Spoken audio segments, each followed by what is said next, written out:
సేలంలో TVK chief Vijay నిర్వహించిన సభపై వివాదం రాజుకుంది. సభలో ఓ అభిమాని గుండెపోటుతో చనిపోయిన ఘటన తీవ్ర కలకలం రేపింది. పరిమితికి మించి సభకు జనాన్ని తరలించారని పోలీసులు ఎఫ్ఐఆర్ నమోదు చేశారు.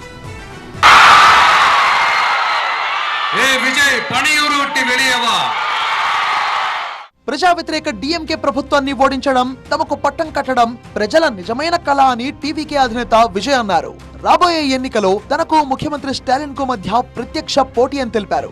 ఇతరులెవరికి ఈ పోటీలో స్థానం లేదని వివరించారు విజయ్. ప్రజా సమస్యలు ఎలా పరిష్కరిస్తామో తెలియజేసే స్పష్టమైన మేనిఫెస్టో రూపొందుతోందని విజయ్ ప్రకటించారు. సేలంలో భారీ బహిరంగ సభ నిర్వహించారు విజయ్. అయితే సభలో ఓ అభిమాని గుండెపోటుతో చనిపోవడంపై వివాదం రాజుకుంది. విజయ్ ర్యాలీకి హాజరైన సూరజ్ అనే అభిమాని గుండెపోటుతో ప్రాణాలు కోల్పోయాడు. సూరజ్ స్వస్థలం మహారాష్ట్ర.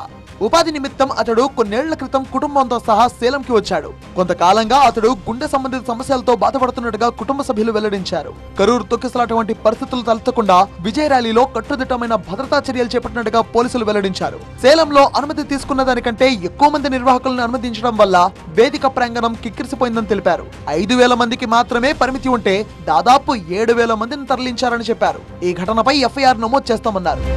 డిఎంకే అధికార దుర్వినియోగం, అవినీతికి పాల్పడుతోందని విజయ్ అన్నారు. వాళ్ళు ఇస్తున్న డబ్బులు తీసుకోండి, కానీ విజిల్ కు అండగా నిలవండి అని ఓటర్లకు పిలుపునిచ్చారు విజయ్. ఎన్నికలకు ముందు కలైంగర్ పథకం కింద లబ్ధిదారులైన 1.31 కోట్ల మంది మహిళలకు ఫిబ్రవరి, మార్చ్, ఏప్రిల్ మాసాలకు కలిపి 3,000 రూపాయల సమ్మర్ స్పెషల్ గా 2,000 రూపాయలు వారి ఖాతాల్లో స్టాలిన్ ప్రభుత్వం జమ చేసింది.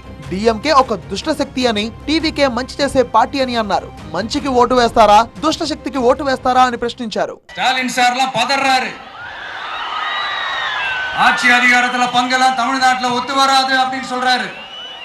அவங்கள பொறுத்த வரைக்கும் ஜெயிக்கிறதுக்காக மட்டும்தான் கூட்டணி, மற்ற எல்லாத்துக்குமே அவங்க தனி அணி, அவங்க மட்டுமே ஒரே அணி. வெல்வோம் ஒன்றாக, ஆனா வரும் வெல்த்தெல்லாம் பார்ப்போம் தனியாக. அந்த வெல்வோம் ஒன்றாக என்றது இதுதான் அந்த சீக்கிரட்டே. புரிய வேண்டியவங்களுக்கு நல்லா புரியும் நினைக்கிறேன். உங்களோட நான் இருக்கேன், நம்மளோட நம்ம மக்கள் இருக்காங்க. இதுக்கு மேல என்ன வேணும்? కాన్ఫిడెంట్ இருங்க. ప్రతి ఇంట్లో వీధిలో విజిల్ సౌండ్ వినిపిస్తోందని, టీవీకేకు విజిల్ కు పెరుగుతున్న మద్దతు, ముఖ్యంగా మహిళల్లో కనపడుతున్న ఆదరణ చూసి స్టాలిన్ బెదిరిపోతున్నారని అన్నారు. రాష్ట్రాన్ని పాలించే అనుభవం లేదంటూ డిఎంకే చేస్తున్న విమర్శలను ఆయన తిప్పికొట్టారు. అవినీతి చేయడంలో డిఎంకేకు ఉన్న అనుభవం తమకు లేదన్నారు. ప్రజలను ఫూల్స్ చేస్తున్న వారు అధికారంలో ఉన్నవారినే తాను వ్యతిరేకిస్తున్నా అని అన్నారు. తాను సుపరిపాలన అందిస్తానని, ప్రజల నమ్మకాన్ని బొమ్ము చేయనని, బూటకపు హామీలు ఇవ్వనని చెప్పారు.